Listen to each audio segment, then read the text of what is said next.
Leads వేదికగా జరుగుతున్న first test match day 2లో మన టీమిండియా కొంతవరకు వెనకడిగేసిందని చెప్పుకోవచ్చు. డే 1లో డామినేట్ చేసినంత డే 2లో చేయలేకపోయారు. ఇన్ఫ్యాక్ట్ ఇంగ్లాండ్ టీం రికవర్ అయ్యింది. సో ఈ డే 2లో అయితే మన టీమిండియా సైడ్ నుంచి పెద్దగా చెప్పుకోవడానికి ఏమీ లేదు. కేవలం రిషబ్ పంత్ సెంచరీ అలాగే బుమ్రా బౌలింగ్ ఈ రెండు మాత్రమే పాజిటివ్ థింగ్స్, మిగతావన్నీ కూడా నెగిటివ్ థింగ్స్ అని చెప్పుకోవాలి. ఎస్పెషల్లీ మరోసారి మన టీమిండియా బ్యాటింగ్లో ఆ కొలాప్స్ అనేది చూసాం. అండ్ బౌలింగ్లో చూసుకుంటే బుమ్రా తప్పితే ఇంకెవరు కూడా సరిగ్గా వేయలేకపోయారు. And added to that fielding చాలా వరస్ట్గా ఉంది. The most crucial catches drop చేశారు. అండ్ ఆల్సో చివరిలో చూసుకుంటే సిరాజ్ ఒక ఎక్సలెంట్ క్యాచ్ తీసుకున్నాడు, కానీ అది నో బాల్ అయిపోయింది. సో అన్ని కనుక కరెక్ట్గా పడి ఉంటే ఇంగ్లాండ్ టీం దాదాపు 5-6 వికెట్లు కోల్పోయి ఉండేవారు. దీంతో మన టీమిండియా డే 2ని చాలా ఘనంగా ఎండ్ చేసి ఉండేది. యాక్చువల్గా డే 1లో మన టీమిండియా దగ్గర నుండి ఎక్కువ మిస్టేక్స్ కనిపించలేదు, కానీ డే 2లో మాత్రం చాలా మిస్టేక్స్ కనిపించాయి. పర్టికులర్లీ బౌలింగ్ అయితే చాలా వరకు డిసప్పాయింటింగ్ అనిపించింది. ఐపీఎల్ అద్భుతంగా బౌలింగ్ చేసిన బౌలర్స్ ఇక్కడ మాత్రం తేలిపోయారు. సో డే 2 అయితే మన టీమిండియా బాగానే స్టార్ట్ చేసింది. గిల్ మరియు పంత్ ఇద్దరు కూడా తమ పార్ట్నర్షిప్ని మెల్లగా ముందుకు తీసుకెళ్లారు. ఇన్ఫాక్ట్ వీళ్ళిద్దరి పార్ట్నర్షిప్ 209 వరకు వెళ్ళింది. అలాగే ఫస్ట్ 1 ఓవర్లో చూసుకుంటే మన టీమిండియా వికెట్స్ ఏమీ కోల్పోలేదు. ఇన్ఫాక్ట్ ఒకనొక స్టేజ్లో 3 వికెట్లు మాత్రమే కోల్పోయి 430 రన్స్ వరకు కొట్టేశారు. సో గిల్ మరియు పంత్ డే 1 ఎండింగ్లో ఎలా అయితే యాక్సిలేట్ చేసి ఆడారో డే 2లో కూడా అదే కంటిన్యూ చేశారు. ఎస్పెషల్లీ పంత్ దగ్గర నుండి చాలా మంచి అగ్రెసివ్ బ్యాటింగ్ చూసాం. ఇన్ఫాక్ట్ తనదైన స్టైల్లో వంటి చేత సిక్సర్ కొట్టి సెంచరీ కంప్లీట్ చేశాడు. అండ్ ఆల్సో ఎప్పట్లోనే కొన్ని విచిత్రమైన షాట్స్ ఆడాడు. సో రిషబ్ పంత్ బ్యాటింగ్ అయితే చాలా అన్ప్రెడిక్టబుల్గా కనిపించింది. అతను ఎప్పుడు షార్ట్ అటెంప్ట్ చేస్తాడు, ఎప్పుడు డిఫెన్స్ ఆడతాడు, ఇంగ్లాండ్ బౌలర్స్కు క్లారిటీ ఉండేది కాదు. వాళ్ళు చాలా కన్ఫ్యూజింగ్గా బౌలింగ్ చేసేవారు. మళ్ళీ రిషబ్ పంత్ బ్యాటింగ్ చేసినంతసేపు వాళ్ళ బౌలింగ్లో అయితే తడబాటు కనిపించింది.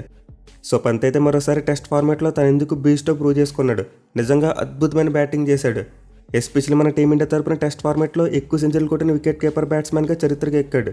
అండ్ ఆల్సో ఓవర్సీస్లో చూసుకునేది అతనికి 5వ సెంచరీ. మెయిన్ 5 సెంచరీలో 3 సెంచరీలు ఇంగ్లాండ్లో వచ్చాయి. అండ్ మిగతా 2 చూసుకుంటే ఒకటి సౌత్ ఆఫ్రికా, ఇంకోటి ఆస్ట్రేలియాలో వచ్చింది.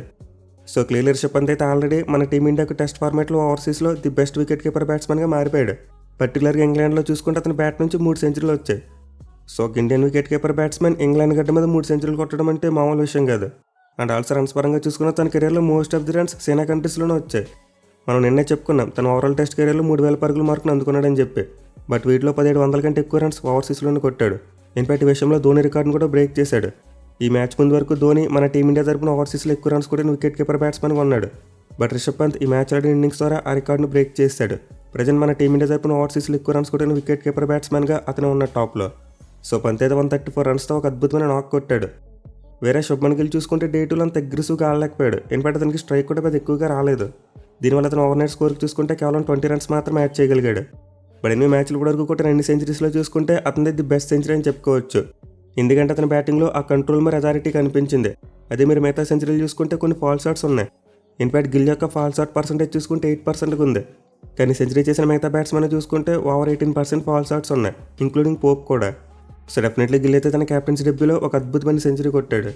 బట్ అతను ఒకటనే తీరు చూసుకుంటే మాత్రం ఇంపేషన్స్ కనిపించింది. అంటే షాట్ ఆడవలసిన అవసరం లేదు, బట్ అతనికి అప్పటికే రన్స్ రావట్లేదు. దీంతో భారీ షాట్కి అటెంప్ట్ చేశాడు. బట్ ఆ షాట్ నేరుగా ఫీల్డర్ చేతిలోకి వెళ్ళింది. యాక్చువల్గా బషీర్ వేసిన బాల్ అయితే కొంతవరకు ఎక్స్ట్రా బౌన్స్ అయింది, అలాగే లోపలికి టర్న్ అయింది.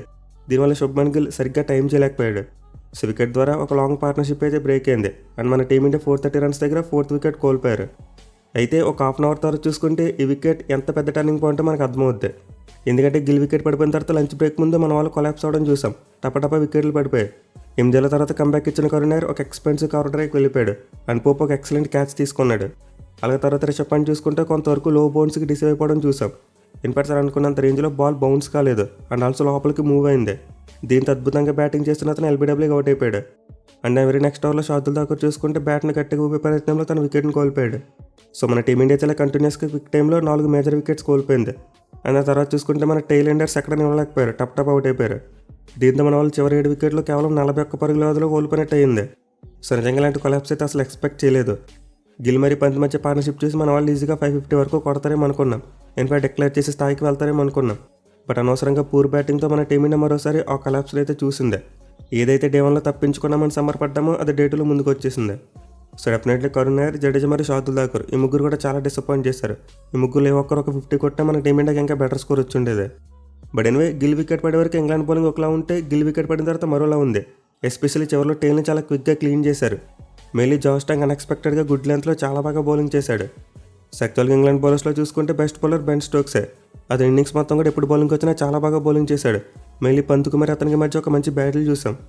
అయితే డే 1లో చూసుకుంటే అతనికి సరైన సపోర్ట్ దక్కలేదు, కానీ డే 2లో మాత్రం మంచి సపోర్ట్ వచ్చింది. మేలీ షోయబ్ బషీర్ ఆపర్చునిటీస్ క్రియేట్ చేశాడు. ఇన్ఫాక్ట్ రిషబ్ పంత్ విషయంలో ఒక స్టంప్ అవుట్ ఆపర్చునిటీ కూడా క్రియేట్ చేశాడు, బట్ అది మిస్ చేశారు. అండ్ చివరిలో చూసుకుంటే ముందు చెప్పుకుంటే జాష్ టంగ్ చాలా మంచి లైన్ అండ్ లెంత్లో వేశాడు. టేల్ ఎండర్స్కి ఎలాంటి బౌలింగ్ చేయాలో అలాంటి బౌలింగ్ చేసి చాలా క్విక్ ఇన్నింగ్స్ని ఫినిష్ చేశాడు. సో ఇంగ్లాండ్ బౌలర్స్లో స్టోక్స్కి 4 వికెట్లు పడితే జాష్ టంగ్ కూడా 4 వికెట్లు పడ్డాయి. మెయిన్లీ లంచ్ బ్రేక్ ముందు ఓవర్కాస్ట్ కండిషన్స్ని వాళ్ళు చాలా బాగా యూటిలైజ్ చేసుకున్నారు. సో ఆబ్వియస్లీ పిచ్ అయితే ఎండ కాస్తున్నప్పుడు బ్యాటింగ్ ఫ్రెండ్లీగానే ఉంటుంది, కానీ ఎప్పుడైతే ఓవర్కాస్ట్ కండిషన్స్ వస్తాయో అప్పుడు బాల్ స్వింగ్ అవుతుంది. అండ్ ఎగ్జాక్ట్ ఇలాంటి టైంలో England bowlers proper line and length వేశారు. వేరేజ్ మన టీమిండియా బౌలర్స్ విషయానికి వస్తే ఇదే మిస్ అయింది. సో ఇంగ్లాండ్ టీం బ్యాటింగ్ వచ్చే ముందు వర్షం పడింది, దీంతో పిచ్ మీద ఎంతో కొంత మార్చర్ ఏర్పడుతుంది. At the same time Overcast conditions ఉన్నాయి, అలాగే లైట్స్ కూడా ఆన్లో ఉన్నాయి. సో ఈ టైంలో చూసుకుంటే ఎర్లీగా 2-3 వికెట్లు తీయడానికి మన టీమిండియాకి బెస్ట్ ఆపర్చునిటీ కనిపించింది. బట్ మన బౌలర్స్లో బుమ్రా తప్పితే ఎవరు కూడా సరైన బౌలింగ్ చేయలేకపోయారు. మెయిన్లీ స్టార్టింగ్ స్పెల్లో చూసాం, ఒక ఎండ్లో బుమ్రా నిప్పులు జరిగే బాల్స్ వేశాడు, కానీ అదే ఎండ్లో మాత్రం సిరాజ్ రన్స్ లీక్ చేస్తూనే ఉన్నాడు. దీనివల్ల ఇంగ్లాండ్ టీం మీద అక్కడ కూడా ప్రెజర్ కనిపించలేదు. సో స్టార్టింగ్లోనే బుమ్రా అయితే క్రాలీకి ఒక అన్ప్లేయబుల్ డెలివరీ వేశాడు. అండ్ దీని ప్రపంచంలో ఏ బ్యాట్స్మెన్ అయినా సరే ఆడేందుకు ఇబ్బంది పడతాడు అండ్ మోస్ట్లీ అవుట్ అయిపోవడానికి ఎక్కువ ఛాన్సెస్ ఉంటాయి. అండ్ ఎగ్జాక్ట్లీ అదే జరిగింది. ఇన్ఫాక్ట్ బుమ్రా తర్వాత కూడా ఇలాంటి బాల్స్ కొన్ని ప్రొడ్యూస్ చేశాడు, బట్ అన్లక్కీలీ వికెట్స్ రాలేదు. ఎస్పెషల్లీ ముందు చెప్పుకున్నట్టు అదర్ ఎండ్లో ప్రెజర్ కనిపించలేదు. సిరాజ్ ఎక్కువగా షార్ట్ ఆఫ్ లెంత్ మరియు బ్యాక్ ఆఫ్ లెంత్ బాల్స్ వేశాడు. సో మనకి బౌలింగ్లో బుమ్రా బౌలింగ్ చేస్తున్నప్పుడు ఎక్సైట్మెంట్ కనిపించింది. అతను వేసిన ప్రతి బాల్ కూడా ఒక ఈవెంట్లో మారిపోయేది. కానీ మిగతా బౌలర్స్ ఎవరు బౌలింగ్ చేసినా ఎక్సైట్మెంట్ కనిపించలేదు. రన్స్ని కంటైన్ చేస్తే చాలు అనే మైండ్ సెట్లోకి వెళ్ళిపోయాం మనం. మెయిన్లీ ప్రసిద్ధి కృష్ణ బౌలింగ్ అయితే చాలా డిసప్పాయింట్ చేసింది. అతను ఐపీఎల్ ఏదైతే చేశాడో అదే ఇక్కడ చేశాడు, మరి ఇక్కడ పిచ్చెస్ చూసుకుంటే completely different. Mainly Headingley pitch మీద చూసుకుంటే హిస్టారికల్గానే కాస్త ఎక్స్ట్రా బౌన్స్ ఉంటుంది. మీరు ఈ గ్రౌండ్లో top of the stumps hit చేయాలంటే 6 మీటర్స్ లెంత్లో బౌలింగ్ చేయాలి. అదే ఇంగ్లాండ్లో ఉన్న మిగతా గ్రౌండ్స్లో చూసుకుంటే 78 మీటర్స్ లెంత్లో హిట్ చేసినా టాప్ ఆఫ్ ది స్టంప్స్ని కొట్టొచ్చు. సో దీన్ని బట్టి చూసుకుంటే హెడింగ్లీ పిచ్ మీద స్టంప్స్ని టార్గెట్ చేసి వేయాలంటే ఎక్కువగా గుడ్ లెంత్ బాల్స్ వేయాలి, అది కూడా కాస్త పైకి వేయాలి. ముందు చెప్పినట్టే 6 మీటర్స్ లెంత్లో వేయాలి. కానీ మన బౌలర్స్ మాత్రం ఎక్కువగా బ్యాక్ ఆఫ్ లెంత్ని హిట్ చేశారు. అందులోకి ప్రసిద్ధి కృష్ణ అయితే మరీ దారుణం, ఎక్కడ కూడా నేర్చుకున్నట్టు కనిపించలేదు. ఆ బ్యాక్ ఆఫ్ లెంత్ బాల్స్ని కొడుతున్నా సరే కంటిన్యూస్గా అవే వేసేవాడు. ఒకవేళ ఎంత మారుద్దాం అనుకున్నా టూ మచ్ ఆఫ్ ఫుల్ వేసేవాడు అండ్ టాప్ వాలీస్ వేసేవాడు. అండ్ ఆల్సో లైన్ చూసుకుని అవుట్ సైడ్ ఆఫ్ స్టంప్ కారిడార్ని హిట్ చేయలేకపోయాడు, ఎక్కువగా విడితిచ్చి బౌలింగ్ చేసేవాడు. దీంతో బెండేకి ఈజీగా కట్ షాట్స్ కొట్టేవాడు. అండ్ ఆల్సో సిరాజ్ చూసుకున్న సేమ్ కైండ్ ఆఫ్ బౌలింగ్ చేశాడు స్టార్టింగ్ స్పెల్లో, బట్ తర్వాత మాత్రం మంచిగానే పుంజుకున్నాడు. మేలీ జో రూట్ బ్యాటింగ్ వచ్చినప్పుడు అతను బౌలింగ్ చూసాం, ఎక్సలెంట్గా ఉంది. కంటిన్యూస్గా లెంత్ హిట్ చేశాడు. అండ్ ఈ క్రమంలో ఒక ఎల్బీడబ్ల్యూ కాల్ అతనికి అనుకూలంగా కూడా వచ్చింది, బట్ జో రూట్ రివ్యూ తీసుకుని బతికిపోయాడు. సో యాక్చువల్లీ సిరాజ్ అయితే తన ఫస్ట్ స్పెల్ ఎక్కువ రన్స్ ఇచ్చినప్పటికీ ఆ తర్వాత కొంతవరకు కంబ్యాక్ చేశాడు. బుమ్రాకి మంచి సపోర్ట్ ఇస్తూ మెరుగ్గానే బౌలింగ్ చేశాడు, బట్ అన్లక్కీలీ వికెట్ అయితే పడలేదు. ఇక జడేజా విషయానికి వస్తే తన లిమిటేషన్స్లో ఏం చేయగలదు అంతా చేశాడు. చాలా పొదుపుగా బౌలింగ్ చేశాడు. మెయిన్లీ మన బౌలర్స్లో చూసుకుంటే లోయెస్ట్ ఎకానమీ అతనికే ఉంది. కానీ షాదుల్ ఠాకూర్ విషయానికి వస్తే మాత్రం అతను వేసిన 3 ఓవర్స్లో చాలా ఎక్కువ రన్స్ ఇచ్చాడు. ఇన్ఫాక్ట్ సేమ్ ప్రసిద్ధి కృష్ణలానే అతను కూడా ఒక ప్రాపర్ లైన్ అండ్ లెంత్ పట్టుకోలేకపోయాడు. బట్ టు బీ ఫ్రాంక్, మన వాళ్ళు అయితే షాదుల్ ఠాకూర్ని బాగా లీడ్గా తీసుకొచ్చారు. నేనైతే 10th ఓవర్ తర్వాత షాదుల్ ఠాకూర్కి బౌలింగ్ ఇస్తారేమో అనుకున్నాం, ఎందుకంటే మనం ఐపీఎల్లో చూసాం అతను కొత్త బాల్తో బాగా బౌలింగ్ చేశాడు. బట్ మన వాళ్ళైతే షాదుల్ ఠాకూర్ని చాలా లేట్గా బౌలింగ్కి తీసుకొచ్చారు. ఇన్ని ప్రతికూల పరిస్థితులు కూడా మన టీమిండియాకు హోప్ ఇచ్చింది బుమ్రా బౌలింగ్. నిజంగా అబ్సల్యూట్లీ మైండ్ బ్లోయింగ్ బౌలింగ్ చేశాడు. మిగతా బౌలర్స్ అందరూ వేరే పిచ్ మీద వేస్తే అతను వేరే పిచ్ మీద వేసినట్టుంది. ఇన్ఫాక్ట్ లెంత్ గురించి మాట్లాడుకున్నాం, 6 మీటర్స్ లెంత్లో వేయాలని చెప్పి. అండ్ బుమ్రా ఎగ్జాక్ట్లీ అదే చేశాడు. ఆల్మోస్ట్ ప్రతి బాల్ కూడా వికెట్ తీస్తాడేమో అనిపించే రేంజ్లో బౌలింగ్ చేశాడు. సో మన వాళ్ళకి పడిన 3 వికెట్లు కూడా బుమ్రానే తీశాడు. అండ్ 3 వికెట్లు పడిన బాల్స్ చూసుకుంటే గుడ్ లెంత్లోనే పడ్డాయి. ఇన్ఫాక్ట్ ఈ 3 కాదు, బుమ్రాకి ఇంకా ఎక్కువ వికెట్లు వచ్చిండేది, మన టీమిండియా ఇంకా బెటర్ పొజిషన్లో ఉండేది. ఎప్పుడు మన వాళ్ళు క్యాచెస్ డ్రాప్ చేయకుండా ఉంటే. సో జడేజా అయితే పాయింట్ పొజిషన్లో ఒక స్ట్రైట్ ఫార్వర్డ్ క్యాచ్ని మిస్ చేశాడు.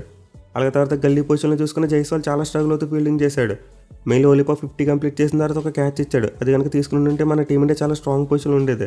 అలాగే ఎర్లీగా బెండేకి ఇచ్చిన ఒక క్యాచ్ని కూడా డ్రాప్ చేశాడు, బట్ అదైతే కొంతవరకు డిఫికల్ట్ క్యాచ్. సో వాళ్ళైతే డే 2లో మొత్తం 3 క్యాచ్లు డ్రాప్ చేశారు. ఒకవేళ 3 క్యాచ్లు తీసుకుని ఉంటే మన టీమిండియా ఇంకా స్ట్రాంగ్ పొజిషన్లో ఉండేది. అట్ ది సేమ్ టైం మన వాళ్ళకి లక్ కూడా కలిసి రాలేదని చెప్పుకోవచ్చు. బుమ్రా బౌలింగ్లోనే కొన్ని ఎడ్జెస్ ఫీల్డర్స్ మధ్య నుంచి వెళ్ళిపోవడం చూసాం. అతనైతే చాలాసార్లు బ్యాట్స్మెన్ బీట్ చేశాడు అండ్ అవుట్ సైడ్ ఎడ్జెస్ తగిలించాడు, బట్ అవి ఎక్కువగా ఫీల్డర్స్ మధ్యలోంచి వెళ్ళిపోవడమో లేకపోతే ఫీల్డర్స్ పక్క నుంచి వెళ్ళిపోవడమో జరిగింది. అలాగే డే ఎండింగ్లో చూసుకుంటే వికెట్ పడింది, బట్ అది నో బాల్ అయింది. సో యాక్చువల్లీ లాస్ట్ ఓవర్లో అయితే బుమ్రా ఎక్స్ట్రా ఎఫర్ట్ పెట్టి బౌలింగ్ చేశాడు. తన బ్యాక్ను బెండ్ చేసి కంటిన్యూస్గా షార్ట్ బాల్స్ వేశాడు. అండ్ వీటిలో ఒక దానికి హ్యారీ బ్రూక్ దొరికేశాడు కూడా. But unluckily Bumrah extra effort పెట్టడం వల్ల క్రీజ్ దాటి ముందుకు వచ్చేసాడు. సో ఇప్పుడు మనం చెప్పుకున్న మిస్టేక్స్ అన్ని లేకుండా ఉంటే మన టీమిండియా డే 2లో కూడా డామినేట్ చేసి ఉండేవారు. అండ్ ఇంగ్లాండ్ టీం ఈ 209 రన్స్కి ఒక 5 to 6 వికెట్స్ కోల్పోయి ఉండేది. బట్ బుమ్రా బౌలింగ్ అయితే మనం ఎంత మెచ్చుకున్నా తక్కువే. నిజంగా మైండ్ బ్లోయింగ్ బౌలింగ్ చేశాడు. ఇన్ఫాక్ట్ అతను డే 2లో వేసిన స్పెల్ ద్వారా వసీం అక్రమ్ రికార్డ్ని బ్రేక్ చేశాడు. అదేంటంటే టెస్ట్ ఫార్మాట్లో సేనా కంట్రీస్లో ఎక్కువ వికెట్లు తీసిన ఏషియన్ బౌలర్గా టాప్లోకి వెళ్ళిపోయాడు. ప్రీవియస్గా రికార్డ్ వసీం అక్రమ్ పేరు మీద ఉండేది, 146 వికెట్లు తీశాడు. బట్ ఇప్పుడు చూసుకుంటే బుమ్రా 147 వికెట్లతో ఆ రికార్డ్ని బ్రేక్ చేసి పాటేశాడు. సో ప్రజెంట్ బుమ్రా అయితే సేనా కంట్రీస్లో ది బెస్ట్ ఏషియన్ బౌలర్గా అవతరించాడు. బట్ స్టిల్ డే 3లో మన టీం ఇండియా అతను ఇంకా ఎక్స్పెక్ట్ చేస్తుంది, ఎందుకంటే ప్రజెంట్ హోప్స్ అని అతని మీద ఉన్నాయి. సో స్టిల్ మన వాళ్ళకైతే ఈ టెస్ట్ మ్యాచ్లో ఇంకా విన్ అయ్యేందుకు ఛాన్స్ ఉంది. బట్ డే 3లో మన వాళ్ళు ఇంకా మంచి బౌలింగ్ చేయాలి. బౌమరాయ్ కాకుండా మిగతా బౌలర్స్ కూడా మంచి లైన్ అండ్ లెంత్లో వేయాలి. మెయిన్లీ హెడింగ్లీ గ్రౌండ్లో తరచుగా కొలాప్సెస్ అయితే చూస్తూ ఉంటాం. సో నేను మన టీం ఇండియా అలా కొలాప్స్ అయింది, ఇంగ్లాండ్ టీం కూడా అలా కొలాప్స్ అయ్యేందుకు అవకాశం ఉంటుంది. అంటే జరగాలంటే మనకి డే 3లో మొదటి సెషన్ చాలా కీలకంగా మారబోతుంది. ఒకవేళ మన వాళ్ళు ఫస్ట్ సెషన్లో ఒక 3 నుంచి 4 వికెట్లు తీసారా ఈజీగా గేమ్లో కంబ్యాక్ చేయొచ్చు. ఇన్ఫాక్ట్ ఫస్ట్ ఇన్నింగ్స్లో ఒక 100 పరుగుల కంటే ఎక్కువ లీడ్ వచ్చినా సరే ఆశ్చర్యపోనవసరం లేదు. సో ప్రస్తుతానికి ఇంగ్లాండ్ బ్యాట్స్మెన్లో పోప్ సెంచరీ కొట్టి మంచి ఫామ్లో ఉన్నాడు. అయితే హ్యారీ బ్రూక్ చూసుకుంటే మాత్రం స్ట్రగుల్ అవ్వడం చూసాం. అండ్ ఆల్సో మన టీం ఇండియా మీద కూడా అతనికి మంచి రికార్డ్ లేదు. దీంతో మన వాళ్ళు డే 3 స్టార్టింగ్లో అతని మీద ఒత్తిడి పెడితే వికెట్ వచ్చే అవకాశం ఉంటుంది. అలాగే తర్వాత చూసుకుని మన వాళ్ళు మంచి లైన్ అండ్ లెంత్ వేస్తే ఖచ్చితంగా వికెట్స్ వస్తాయి. ఎందుకంటే పిచ్ మరీ అంత ఫ్లాట్గా ఏమీ లేదు. సరైన లైన్ అండ్ లెంత్లో బౌలింగ్ చేస్తే ఖచ్చితంగా పిచ్ నుంచి హెల్ప్ దొరుకుతుంది. బట్ అయినా మన వాళ్ళు కంబ్యాక్ చేయాలంటే బ్రిలియంట్ బౌలింగ్ పర్ఫార్మెన్స్ అయితే కావాలి. ఎస్పెషల్ ఇంగ్లాండ్ టీం దగ్గర చాలా లాంగ్ బ్యాటింగ్ లైనప్ ఉంది. చూడాలి మరి డే 3లో మన టీం ఇండియా బౌలర్స్ కంబ్యాక్ ఇస్తారా లేకపోతే ఇంగ్లాండ్ టీం డామినెన్స్ కొనసాగుతుంది అనేది.